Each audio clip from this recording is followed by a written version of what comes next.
Bonjour à tous, bienvenue sur les petites interviews by Yes Home. Je vous laisse tranquillement arriver. Je suis Véronique Dubourg, je suis comportementaliste canin et sophrologue. J'ai à cœur de vous partager ma vision du chien en invitant des spécialistes pour vous aider à mieux comprendre votre chien. Donc je vous laisse tranquillement arriver. Merci d'être là. Bonjour à tous et à toutes. Et aujourd'hui, nous allons parler de Shiba Inu, mais surtout, comme d'habitude, je vois que mon invité est là.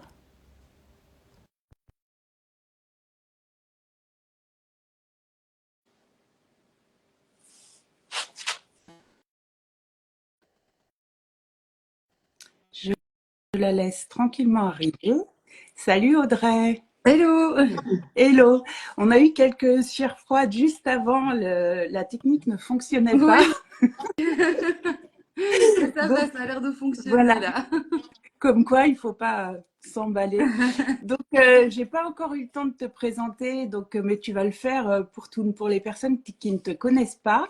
Et j'allais dire qu'on allait parler de Shiba Inu, race primitive, mais surtout, on est sur la même vision. Surtout, on va vous parler de liens, de communication et tout ce qui fait une belle relation avec nos chiens. Audrey, je précise juste que pour les personnes qui veulent en savoir plus sur ton travail et voir des choses parce que tu publies régulièrement, ton compte est plutôt pro et plutôt sur Facebook. Peut-être tu pourras le préciser pour les personnes qui veulent te suivre et je te laisse te présenter. Écoute, en tout cas, un grand merci de m'avoir invitée. Donc oui, moi c'est Audrey. J'ai monté ma société Pose Éthique où je suis spécialisée en chiens primitifs, mais pas que, hein, voilà, je peux faire d'autres races aussi, je ne suis pas raciste. Voilà, moi je suis active depuis 2017 dans tout ce qui est éducation et comportement. Je continue à me former vraiment au quotidien parce que je trouve que c'est super important de rester à jour sur toutes les nouvelles données qu'on a sur le chien. Et je partage ma vie avec effectivement trois Shiba Inu. Et au niveau de mes comptes, oui, sur Facebook, c'est plutôt du contenu pro. Et sur Instagram, c'est pour ça que c'est pas les mêmes noms. C'est A Walk on the Dog Side sur Instagram parce que c'est du contenu qui va plutôt montrer un petit peu ma vie avec les chiens, quoi. Donc voilà, les deux peuvent être suivis. Super. Roxane, éducatrice canine en cours de SP sur les primitifs japonais à Montpellier. Bienvenue Roxane, bienvenue à tous. Et puis n'hésitez pas à poser vos questions. Tu fais aussi de la formation, peut-être tu peux en dire un mot sur cette partie-là. Oui, tout à fait. Donc, j'ai été formée, moi, par Christiane de Caniscola. C'est une formation longue sur un peu plus d'un an. Et depuis 2020, je suis devenue intervenante dans la formation professionnelle. Donc, voilà, on fait ça en collaboration. On donne aussi à Caniscola des cours collectifs. Donc, on a vraiment les cours pour les pros et on a aussi des cours pour les particuliers. Ok. Alors, on va commencer par vraiment parler de définition. La définition des chiens primitifs. Qu'est-ce qu'un chien primitif et peut-être quelles sont leurs caractéristiques? Alors, un chien primitif, c'est un chien qui a peu, voire pas été sélectionné par et pour l'humain. C'est-à-dire que les chiens primitifs qu'on a actuellement, ils sont très semblables à ceux qu'on avait à l'époque. On n'a pas cherché à reproduire des caractéristiques ou des tempéraments bien spécifiques, comme le fait d'être plus attaché à l'humain, plus volontaire pour le travail. Voilà, on les a gardés un petit peu dans leur intégrité tels qu'ils étaient à l'époque. Et donc c'est vrai que souvent c'est des chiens qui ont cette belle capacité à être très autonomes. euh, Ce qui crée ce côté un peu plus indépendant par rapport à l'humain. Et souvent, ils vont avoir aussi des instincts plus marqués. Très bien. Euh, alors, justement, quelques mots sur les origines du Shiba Inu, aux caractéristiques, origines. Est-ce que- Alors, le Shiba Inu, c'est un petit chien qui vient du Japon. Je dis petit parce que, effectivement, ce sont des chiens de relativement petite taille, voire moyen, mais voilà, ils sont pas très grands.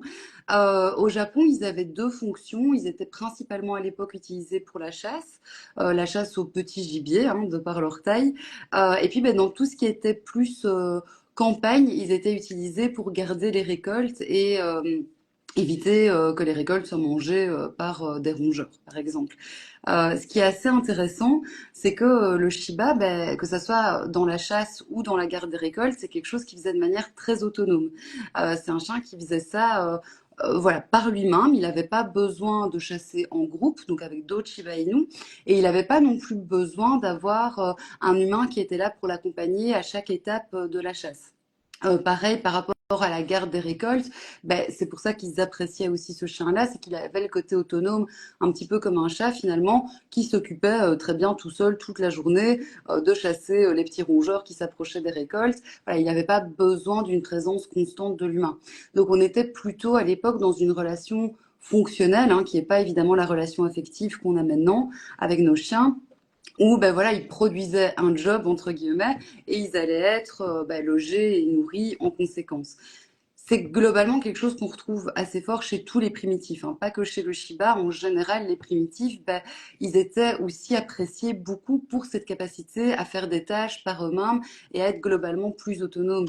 Ce qui explique ben, aujourd'hui que le lien avec l'humain est pas toujours inné dans ces races. On a d'abord besoin de créer beaucoup de sens dans la relation pour pouvoir créer un lien avec ces chiens-là. Exactement.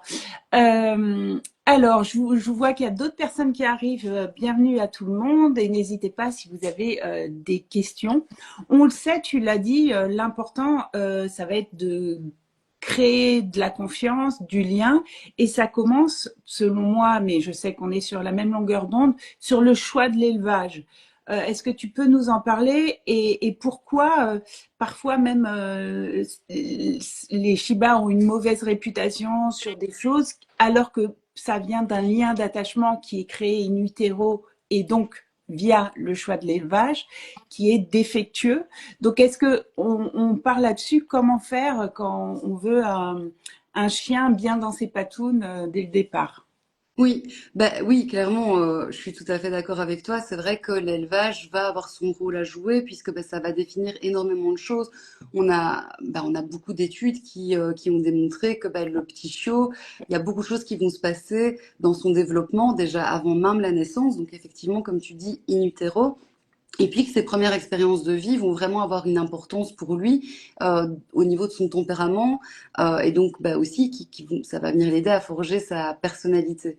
Donc j'irais moi au niveau de l'élevage, en tout cas ce que j'ai tendance à recommander, c'est d'avoir un éleveur qui fait une voire maximum de races, mais où les reproducteurs vivent en tout cas à la maison avec l'éleveur, où on est vraiment dans un environnement familial où les reproducteurs vont être testés aussi au niveau de la santé, mais quand on a un éleveur qui fait les choses bien, il teste pas que ses reproducteurs actuels, il va aussi tester, enfin voilà, les reproducteurs sont testés sur plusieurs générations pour être sûr qu'il n'y ait pas de tare de santé qui puisse venir se développer chez les chiots, ou en tout cas pour mettre toutes les chances de leur côté, où les reproducteurs sont aussi testés sur enfin testés, ou en tout cas appréciés sur base de leur tempérament et pas que sur des caractéristiques physiques.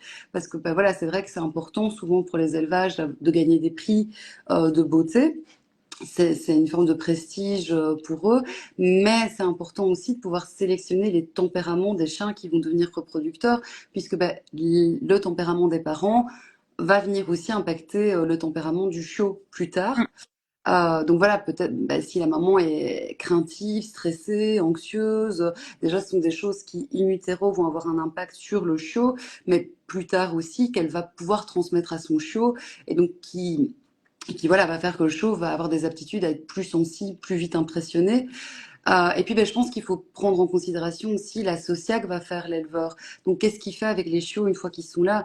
Est-ce qu'ils ont possibilité d'évoluer avec lui dans la maison? À ce moment-là, c'est super parce qu'ils vont voir différentes personnes, ils vont entendre différents bruits, des bruits domestiques. Est-ce que l'éleveur, ben, les habitue au harnais, à la longe? Est-ce qu'il sort avec eux? Est-ce que voilà, est-ce qu'il leur présente différents environnements, différents types de chiens, de manière progressive pour que ça s'adapte à l'individu, évidemment, pour pas les mettre en immersion, mais pour en tout cas pouvoir les accompagner vers une conscience de la nouveauté de manière sécurisée parce qu'ils seront avec leur maman et donc de venir leur transmettre ces premières bases d'adaptabilité et de conscience de la nouveauté en se disant que finalement la nouveauté ça peut être quelque chose de relativement sécurisant quoi. Absolument. absolument. Et d'où l'importance parce que aujourd'hui, il y a beaucoup. Enfin, en Belgique, je ne sais plus exactement comment ça marche, mais chez nous, on a encore les salons du chiot, on a encore ce genre de choses. Donc, on sait que ça, la source, ça vient des pays de l'Est, etc. Que c'est des chiots. Rien que le transport.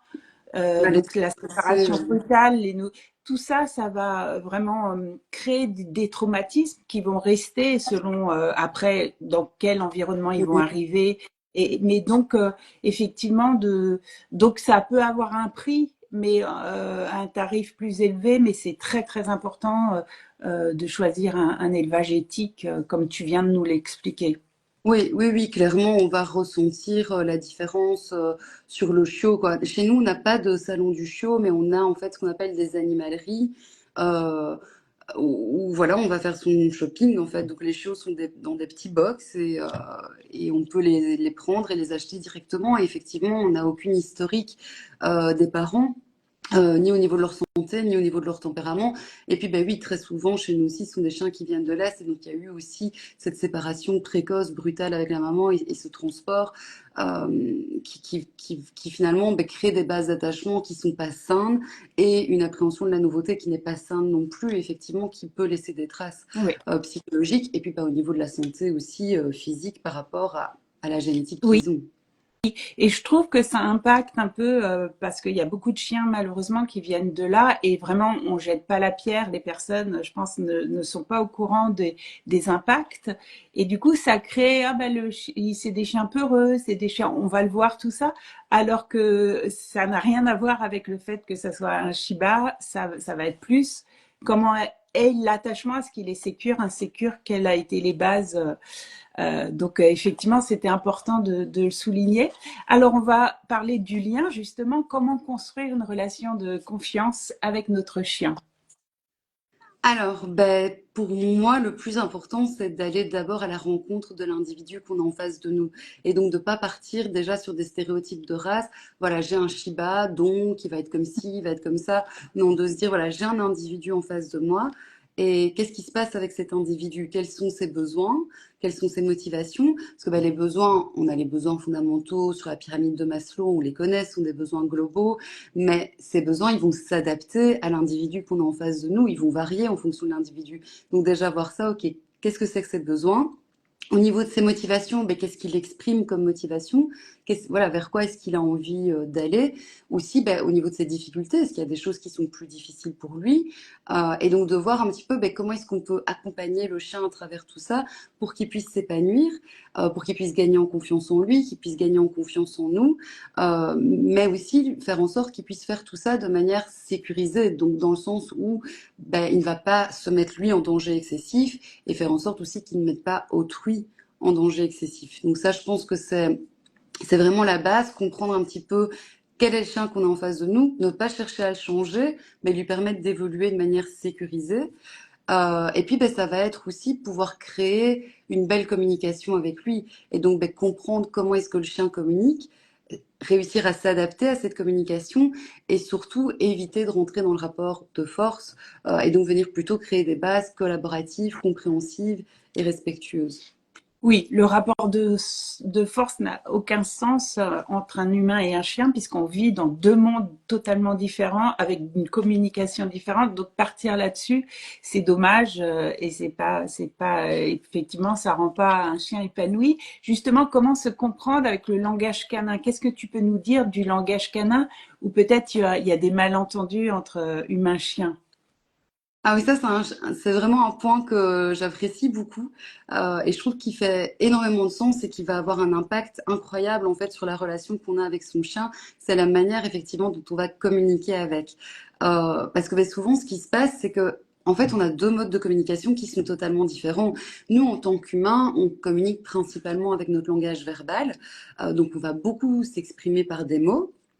Et le chien, lui, par contre, il va beaucoup s'exprimer avec son langage corporel, donc avec ses postures, ses approches, ses mouvements, ses mimiques. Voilà, tout ça va avoir énormément d'importance pour lui dans sa communication avec les congénères, mais dans sa communication avec l'humain aussi.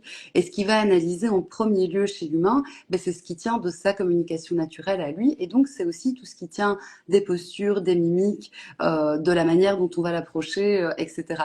Et donc, c'est là que souvent, on va avoir une incompréhension parce qu'on va chacun avoir nos propres modes de communication et on va se dire, ok, ben, moi en tant qu'humain, je parle à mon chien et je suppose qu'il comprend ce que je veux lui dire. Alors qu'en fait, on est en train de lui parler un petit peu dans une langue étrangère qui va pouvoir comprendre, hein. Évidemment qu'il y a des mots de vocabulaire qu'il va pouvoir comprendre et assimiler au fil du temps. Ça va vraiment faire partie d'un apprentissage pour lui.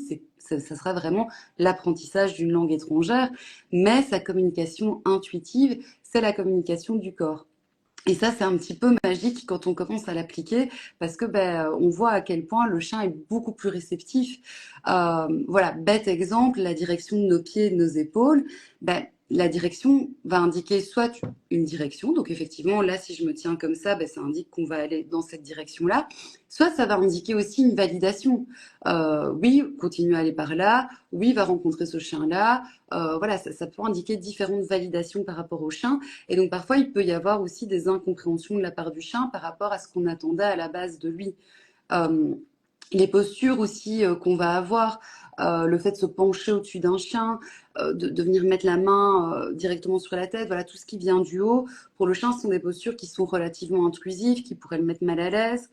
Donc voilà, c'est des choses qui vont complètement changer la manière dont on va interagir avec lui. Le rappel aussi, ben souvent pour le rappel, on a tendance à se tenir droit devant le chien et à l'appeler, alors qu'en fait, si on veut avoir une posture qui va être plutôt invitante, ben le mieux, ça va être de s'accroupir, pas forcément face à lui, hein, légèrement de côté. Il va avoir plus tendance à revenir vers nous. Et puis, ben, quand je parlais des approches, les approches aussi qu'on va avoir envers eux, il y a une étude de Dogfield Study qui montrait un petit peu, qui reprenait l'approche des chiens et qui montrait que quand le chien était approché en ligne droite, ben, il y allait avoir une augmentation du rythme cardiaque ben, parce que c'est quelque chose de plutôt stressant ou en tout cas malaisant pour eux, alors que quand ils sont approchés en courbe, ben, le rythme cardiaque va diminuer. Donc je dirais que c'est plus intéressant de venir s'adapter à la communication du chien en tant qu'humain, de faire cet effort de comprendre comment il communique et de s'adapter à cette forme de communication, plutôt que l'inverse, parce que ça va nous permettre justement, comme on disait tout à l'heure, entre autres, d'avoir une communication plus fluide, plus compréhensible, et du coup d'éviter de rentrer dans des rapports de force avec le chien.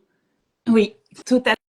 Et tu vois, on va bientôt aborder les idées reçues. Et c'est ça, on entend souvent qu'il est têtu, alors qu'en fait, c'est nous, humains, peut-être qui ne sommes pas cohérents par exemple, en exerçant le rappel, en fonçant sur notre chien. Et tout change à partir du moment où on fait l'effort de... Enfin, faut apprendre. Oui, oui, Donc, oui, il faut apprendre, faut oui. apprendre. Hein, c'est pas pour nous, comme tu l'as dit, c'est pas C'est pas inné. inné. C'est même parfois un peu contre-intuitif, hein, Oui, finalement. carrément, carrément, carrément. Donc, alors justement, les idées reçues sur le Shiba Inu, quelles sont les idées les fausses les plus répandues sur le Shiba et comment les déconstruire? Ben, je dirais qu'on a déjà le côté où le Shiba, c'est vrai, est quand même encore assez souvent qualifié comme étant un chien agressif. Moi, ça m'arrive souvent quand je suis avec les miens ou quand je suis en séance avec un Shiba que les gens me disent, ah, ben, il est cool votre chien. Moi, je pensais que c'était des chiens agressifs. Ah bon, ok. Donc voilà, je suis toujours un peu interloquée, mais c'est quelque chose bah, qui, force est de constater, j'entends assez souvent. Donc ça, c'est voilà, c'est une idée, je pense, qui est relativement récurrente. Le fait aussi que le Shiba a tendance à ne pas s'entendre avec des chiens de même sexe. Et ça, c'est même globalement quelque chose qu'on va avoir tendance à retrouver chez beaucoup de races primitives comme préjugés. Ils s'entendent pas avec les chiens de même sexe. Voilà, ça va un petit peu de pair peut-être avec ce côté agressif qu'on leur prête. Euh, et moi, c'est pas forcément quelque chose que je constate dans mon quotidien. Ben voilà, au niveau de mes séances, comme je disais, je suis spécialisée en chiens primitifs. mais je pense que j'ai quand même 80% de mes suivis qui sont des Shiba, et j'ai pas constaté qu'il y a particulièrement des difficultés avec les chiens de même sexe, et encore moins que ce sont des chiens agressifs. Par contre, ce sont des chiens qui ont une manière de communiquer qui est bien à eux. Et ça, on va aussi le retrouver globalement chez tous les primitifs. Ce sont des chiens qui utilisent beaucoup leurs pattes, beaucoup leur gueule, beaucoup leur vocalise quand ils communiquent. Ça fait partie d'eux, et c'est pas forcément une démonstration d'agressivité. C'est vraiment une forme de communication qui leur est propre. Et c'est vrai que parfois, du coup, ça peut peut-être être aussi mal interprété. Et puis, il y a aussi ce qui va jouer, comme on disait tout à l'heure, c'est l'individu. Quelles ont été ses bases au niveau de la génétique, au niveau Ouais. de ses parents, au niveau de ce qu'il a vécu chez l'éleveur au début, et puis aussi après ce qu'il a vécu avec nous, une fois qu'il est arrivé dans nos foyers. Voilà, toutes les expériences qu'il a faites, les constructions, les liens qu'il a pu faire, ça va impacter sa personnalité. Mais pour moi, à nouveau, c'est pas une question de race, c'est une question d'individualité. Oui, oui, oui, complètement. Et là encore, on peut renforcer, voire si par exemple la communication, même un grognement ou quoi que ce soit, fait peur à l'humain ou gêne l'humain, ou on se dit oh là là, et on intervient là, on va peut-être justement euh, mettre son grain de sel alors que le chien, on l'aurait laissé communiquer. Ben voilà, c'est d'où l'importance de connaître aussi comment notre chien communique. Oui, oui, oui, tout à fait. Et, et, et exactement. Et justement, on va parler des attentes et de leur impact. Alors, les erreurs récurrentes des propriétaires. Qu'est-ce que tu peux nous dire de l'impact de nos attentes et comment peut-être on peut les réajuster? Euh, voilà, je te laisse Ok. développer. Alors, c'est une question qui est intéressante parce que, oui, ça va englober plusieurs sujets, les idées reçues, les préjugés qu'on peut avoir notamment. Voilà, il y a des personnes qui ont un primitif et qui n'osent pas le lâcher, par exemple, parce que on leur a dit, ces chiens-là, on peut pas les lâcher parce que ce sont des chasseurs, ils vont partir et vous allez les perdre et ça va être fini, quoi. Donc, alors ça, c'est pas forcément peut-être une attente à proprement parler, mais en tout cas, c'est une forme d'anticipation qui parfois va peut-être empêcher la relation de grandir. Si on en revient aux motivations dont je parlais au tout début, il y a certains chiens qui vont avoir besoin de pouvoir explorer, découvrir par eux-mêmes, mais qui vont vraiment ressentir le besoin de pouvoir développer plus d'autonomie. Et donc, parfois, le fait de ne pas les lâcher, ça peut les impacter eux et donc impacter aussi la relation que ça va avoir avec l'humain. Donc, je suis pas en train de dire qu'il faut lâcher son chien à tout prix, hein. C'est pas du tout ça. C'est juste qu'à nouveau, je pense que déjà, il faut s'adapter à l'individu, évaluer quels sont les risques réels. Est-ce que vraiment le chien peut partir chasser et déconnecter complètement? Et si c'est le cas et que malgré tout la liberté reste importante pour lui, c'est de voir comment est-ce qu'on peut faire pour approfondir le lien avec lui et pour répondre à son besoin de prédation de manière conséquente pour qu'il ne se mette pas en danger dans ses phases de liberté. Donc voilà, je sais pas si c'est peut-être Oui, pas tout oui, à fait une oui, oui, attente. mais ça me parle beaucoup et effectivement, on s'improvise pas du jour au lendemain à lâcher notre chien, comme tu l'as dit, il y a le lien et on peut aussi, si on a peur ou si c'est pas ok parce que le chien est pas habitué, parce que il y a la longe qui va permettre cette semi-liberté très appréciable. Et on a dit qu'on communiquait pas de la même manière humain et chien, et notamment est-ce que ce que tu peux nous dire sur le flair, l'importance effectivement au moins, si on peut pas le mettre en liberté, d'avoir une longe assez longue et de Oui, laisser flairer.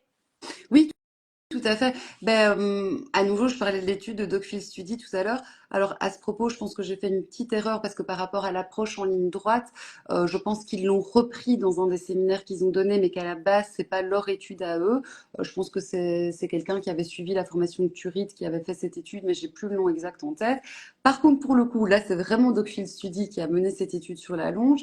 Euh, et qui montre qu'en fait, au plus la laisse est longue et détendue, au plus le chien va passer du temps à renifler. Et donc, ce qu'ils ont pu étudier aussi, c'est que au plus le chien renifle, au plus son rythme cardiaque diminue. Donc ça reste de toute façon quelque chose de très apaisant pour lui.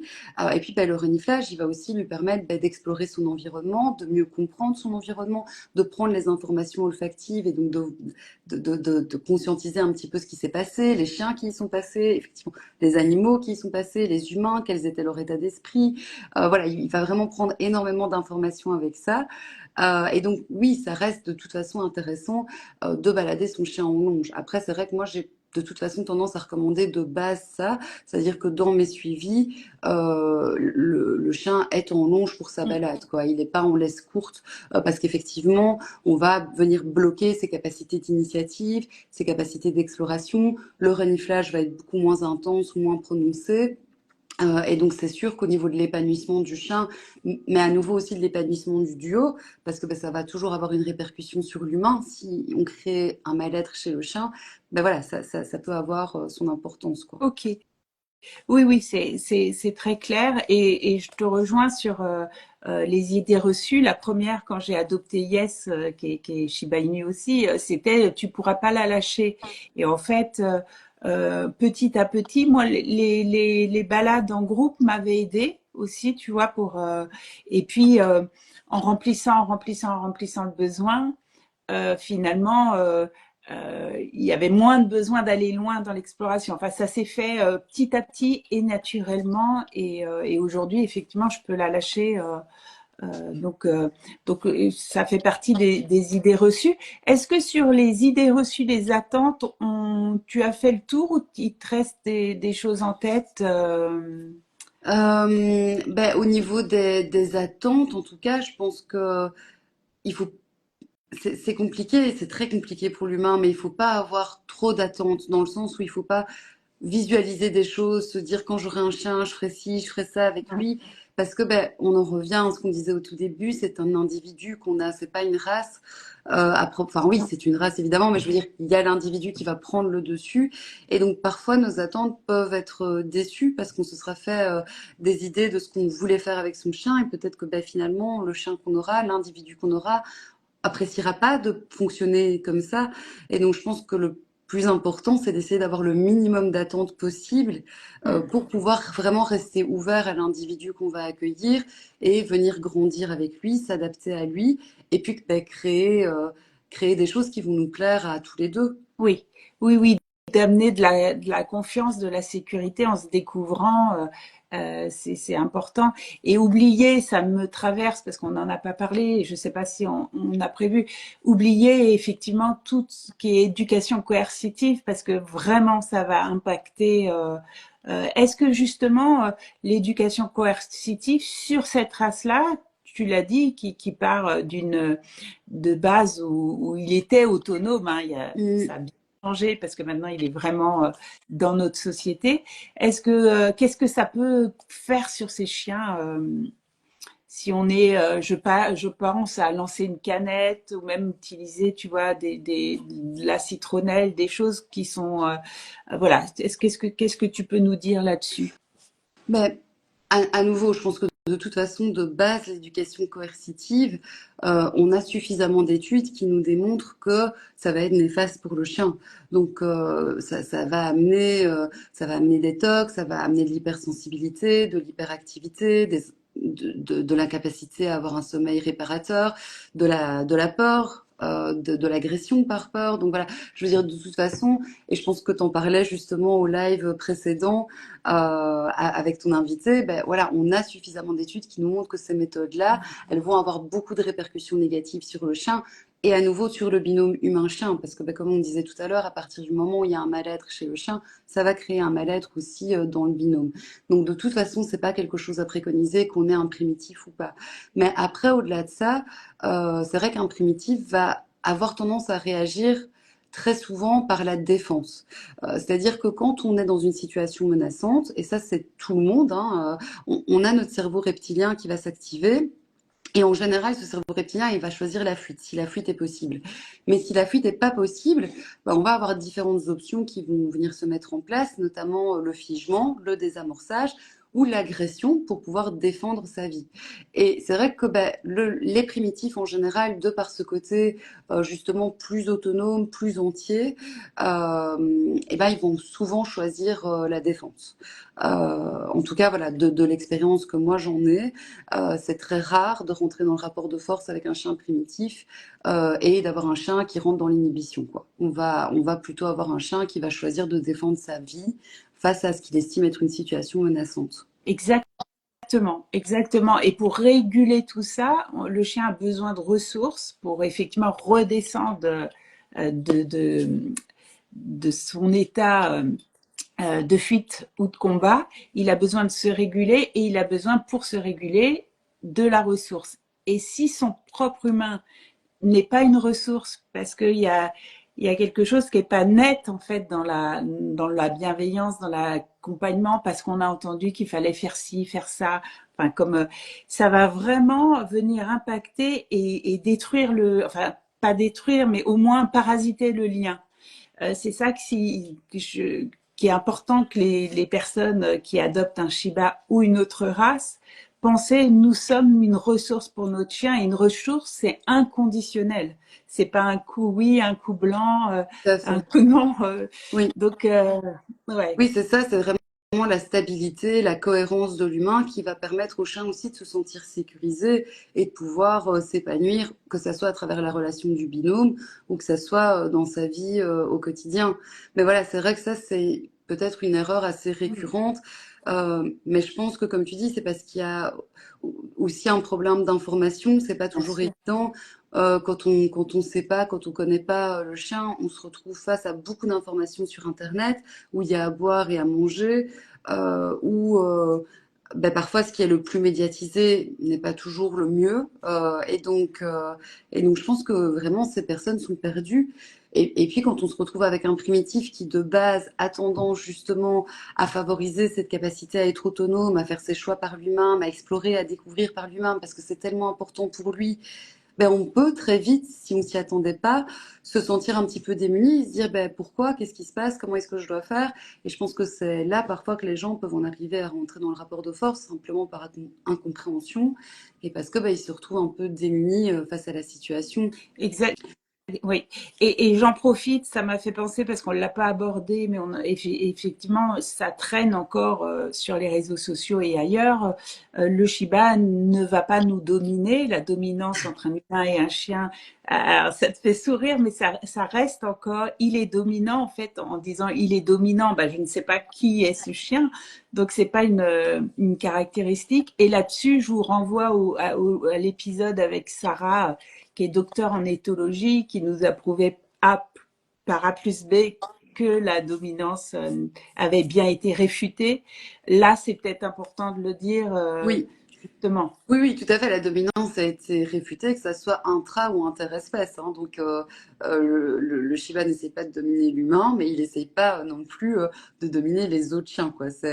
C'est ce que je dis parfois à mes suivis. On n'est pas dans Minus et Cortex. Il n'essaye pas de dominer le monde, donc ça va bien se passer.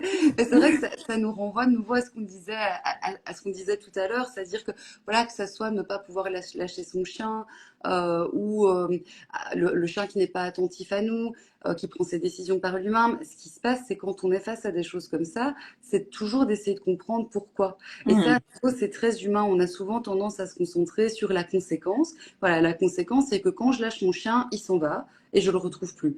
Ou la conséquence, c'est que mon chien, quand je l'appelle, il vient pas. Ou quand on balade, il choisit tout seul ses directions et que il fait jamais attention à moi. Enfin voilà, on va beaucoup s'axer là-dessus. Et ce que moi je fais avec mes suivis quand j'arrive, c'est ok, donc ça c'est bien, c'est une observation, vous avez constaté ça. Maintenant, ce qu'on va faire, c'est qu'on va essayer de comprendre pourquoi est-ce que le chien il fait ça. Donc, si on veut reprendre l'exemple du chien qu'on ne peut pas lâcher en balade, nous on a parlé de la chasse, mais il peut y avoir plein d'autres options. Ça peut être le besoin de chasser. Mais ça peut être aussi, comme tu précisais tout à l'heure, le manque d'exploration, parce que le chien n'a pas suffisamment l'occasion d'assouvir ce besoin d'exploration, de découverte, et donc ben, il va l'assouvir quand il est lâché. Ça peut être le manque de lien avec l'humain, parce que la relation ne fait pas encore sens. Ça peut être le manque de réponse aux besoins sociaux, parce que peut-être qu'habituellement, il ne voit pas de congénère ou pas assez selon ses besoins, et du coup, quand il est lâché, il va en profiter pour essayer d'aller voir un maximum de chiens, et peut-être pas non plus de la bonne manière, du coup. Donc voilà, ça peut être plein de choses. Et ce qui est important aussi, c'est toujours de se dire, ben voilà, pourquoi? C'est Pourquoi ça. est-ce que le chien produit ce comportement-là et comment est-ce qu'on peut l'aider à évoluer là-dedans, mais aussi à évoluer avec lui. Parce que voilà, quand on parlait tout à l'heure des attentes, ben, peut-être qu'on s'imaginait faire des choses avec son chien, mais ce qui est beau aussi dans la relation qu'on va créer avec eux, c'est que quand on va découvrir vraiment l'individu qu'on a, on va aussi découvrir d'autres activités à faire avec lui. Et donc, on va se créer des nouvelles attentes ensemble et on va trouver des choses qu'on aime faire ensemble, quoi. Et c'est ça qui est beau dans la relation avec un chien, c'est que chaque chien est différent. C'est ça. Et c'est pour ça que les conseils qui sont plaqués sur un chien vont peut-être pas être cohérent, pertinent sur un autre chien. C'est pour ça que les bilans durent 2 heures et même après 2 heures, on a encore besoin de creuser, d'observer dans les séances pour comprendre qui fait ci pour ça et pas comme tu dis. Et c'est hyper important de se laisser ce temps-là, en fait, se laisser de l'espace pour, OK, il y a quelque chose qui me gêne chez mon chien, je vais explorer et avec un professionnel formé. Oui, Et d'ailleurs, ça me fait enchaîner sur les conseils pour les adoptants, les nouveaux adoptants. Euh, oui, ben, oui, ben, c'est ce que tu viens de dire. Je pense qu'effectivement, c'est essayer déjà par soi-même de comprendre l'individu qu'on a, se renseigner sur sa manière de communiquer et essayer de s'adapter à sa communication. Mais effectivement, tout ça, c'est pas inné, c'est pas, voilà, toi comme moi, on le sait, on a fait beaucoup de formations pour en arriver là où on est à l'heure actuelle. On continue toutes les deux à se former. On s'est d'ailleurs rencontrés sur un stage. Voilà, c'est beaucoup de travail. Et donc, c'est vrai que j'aurais tendance pour les nouveaux adoptants à dire de se faire accompagner par quelqu'un de compétent qui va pouvoir les mettre à l'aise, qui va pouvoir mettre à l'aise le chien et qui va pouvoir progresser en fonction des besoins et des attentes aussi de chacun. Euh, mais voilà, de peut-être se donner cette chance-là, de bien démarrer dès le début, parce que ben, après, on en a pour 15 belles années avec notre chien. Et donc ben, finalement, c'est peut-être investir un petit peu de temps et d'argent aussi, c'est vrai, au début de la relation, mais pour pouvoir s'assurer plus tard une relation qui va être plein de sens et qui va être très fluide finalement. et, et je reviens un peu en arrière parce que tu as parlé des besoins fondamentaux. Peut-être parce qu'on va avoir peut-être des personnes qui finalement, qu'est-ce que c'est? Qu'est-ce qui se cache derrière les besoins fondamentaux? Est-ce que tu peux nous en parler comme ça pour éclairer? Oui, donc les besoins fondamentaux, ben, ils sont basés à la base sur la pyramide de Maslow qui a été adaptée par différents éthologues. Et donc, elle a été adaptée notamment aussi pour le chien. C'est une pyramide à 5 étages. Chaque étage va vraiment avoir son importance. Au plus on arrive à répondre aux besoins fondamentaux du chien, au plus on va vraiment avoir un chien qui va être bien dans ses pattes, apaisé, équilibré, et qui va être aussi capable d'être dans la réflexion, l'observation, l'adaptation, plutôt que dans des réactions plus impulsives et émotionnelles. Donc ces besoins fondamentaux, ben, ça commence par les besoins physiologiques, manger, dormir, boire, respirer, uriner, déféquer. Voilà, en général, on se dit, bon, ça c'est bon, il est vivant, donc il les a. Ben en fait, non. Déjà, même à cet étage-là, il y a des choses à creuser au niveau de la qualité de l'alimentation, au niveau du temps de sommeil aussi. Est-ce que le sommeil est réparateur ou est-ce qu'on est sur des phases de sommeil qui sont vraiment où le chien sursaute dès qu'il y a un bruit et du coup il est réveillé. Voilà, donc de voir un petit peu à ce niveau-là. Et puis on avait justement tout ce qui est besoin sécuritaire dont on parlait, donc pouvoir créer une relation stable avec son chien où effectivement il peut se référer à nous. Comme tu disais, une ressource sécuritaire, ben, elle doit le rester. C'est pas une fois oui, une fois non. Où le chien peut anticiper nos réactions et savoir que ben, quoi qu'il arrive, il va pouvoir se référer à nous en cas de besoin. Ça va impliquer aussi ben, le fait du coup d'éviter de passer par des méthodes coercitives. Et puis on a le besoin social, donc la capacité à interagir avec des congénères, d'autres espèces et aussi ben, ces humains. le besoin d'estime, donc la capacité à pouvoir s'épanouir, faire des choix, collaborer avec son humain, et puis le besoin d'accomplissement, où là on va retrouver beaucoup de choses comme l'exploration, la découverte, la réponse aux besoins de prédation, qui en fait partie aussi, le fait de pouvoir faire des choix actifs, prendre des initiatives, trouver des solutions à certains problèmes. Voilà, tout ça fait partie du besoin d'accomplissement. La mastication aussi, on va la retrouver dans l'accomplissement et dans les besoins physiologiques. Donc voilà, ça c'est une grosse base finalement qui va être commune globalement aux chiens, mais à nouveau, on est face à un individu. Donc rien que si on prend l'exploration, la découverte et donc la balade, il y a des chiens qui auront besoin de balades plus longues, d'autres qui auront besoin de balades plus courtes. Si on regarde au niveau du besoin social qu'on génère, il y a des chiens qui vont avoir besoin de rencontrer et de passer des moments de qualité régulièrement avec leurs congénères. Tandis que pour d'autres, en voir de temps en temps, ça leur conviendra aussi. Donc c'est vraiment toujours évaluer son chien et se dire, ok, euh, quel est le besoin là qui montre? S'il voit un chien, par exemple, et qu'il veut à tout prix aller vers le chien, quitte à se mettre en danger parce que le chien d'en face est peut-être pas ok pour la rencontre, on peut se dire ok, ça c'est un comportement qui indique peut-être que le chien a un manque de réponse à son besoin social et donc il a besoin d'avoir plus de contacts congénères pour pouvoir être résilient quand il est face à un congénère qui n'a pas envie de le rencontrer. La balade, voilà, si on voit qu'on a un chien qui a du mal à se poser quand il rentre à la maison, quand il rentre de la balade, peut-être que la balade était trop longue et qu'il a eu trop de stimuli, que ça a été trop difficile pour lui à gérer, ou au contraire qu'elle était trop courte. Donc voilà, c'est toujours vraiment, ça c'est la base, c'est la théorie, et puis après il y a l'individu derrière et on essaye de s'adapter à l'individu qu'on a. On affine et pour les besoins physiologiques, on le redit ici, l'eau c'est à volonté parce qu'on Oui, entend oui encore c'est des vrai. conseils pour l'apprentissage de la propreté. Mm. L'eau c'est vraiment à volonté et les sphincters de toute façon seront matures que vers 6 mois, 6, 7 mois, même si j'ai remarqué que les Shiba se retenaient ou je sais pas, en Mm. tout cas. Donc cette période on est patient et on supprime pas l'eau d'un chiot. Oui, oui, Ok, c'est vrai, j'ai entendu ça aussi, tu as raison oui, de le oui, ça préciser. m'a fait penser à ça parce que voilà, j'ai des souvenirs d'avoir lu ça. Je ne sais pas si vous avez des questions, n'hésitez pas. On approche doucement de la fin. Est-ce que avant d'aller dans les petites questions rituelles, il y a quelque chose qui te reste qu'on n'aurait pas abordé dans toutes ces questions? Non, je pense pas spécialement. Je pense qu'on a déjà abordé pas mal de choses. Je pense aussi. Du coup, quel conseil général aimerais-tu nous donner? Donc, de manière générale, et on l'aura vraiment, je pense que ça va être le mot-clé de ce live, c'est d'aller à la rencontre de l'individu qu'on a, donc vraiment comprendre, au-delà de la race, quel est l'individu que nous on a, de pouvoir s'adapter à lui, de pouvoir le comprendre, de vraiment créer une relation qui va se baser sur le respect mutuel, donc ça va vraiment dans les deux sens, sur la complicité aussi, d'apprendre à faire des choses qui nous font plaisir ensemble, et puis pas hésiter à se faire accompagner si nécessaire. Ok. Si tu étais à ma place, qui aimerais-tu interviewer?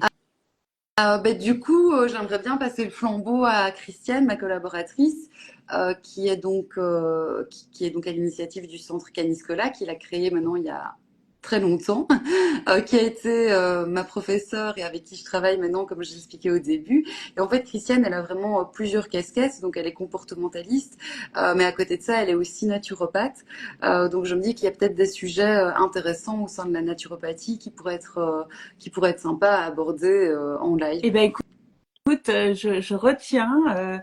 On s'était d'ailleurs rencontrés sur les stages aussi en même Oui, temps. Donc, très bien. Bah, écoute, merci beaucoup. Ce live, pardon, sera en replay sur nos comptes Instagram, mais également sur YouTube pour les personnes qui veulent le regarder plus tard ou le revoir. Nous, on se retrouve en mars. Là, on va parler de soins coopératifs. Et justement, parfois pour les Shiba, ça peut être utile. Comment on coupe les griffes, comment on brosse même. Donc, on va voir ça avec Céline Errand qui de Aura, qui nous rejoint en mars. Merci beaucoup Audrey, merci beaucoup c'était super et Bah, merci à toi, merci beaucoup. merci. Donc, je vous souhaite à tous une belle journée. Je vous dis à très bientôt. Et puis, comme disait mon grand-père, prends ce que tu veux et laisse le reste. Allez, salut, à bientôt. À bientôt. Merci Audrey.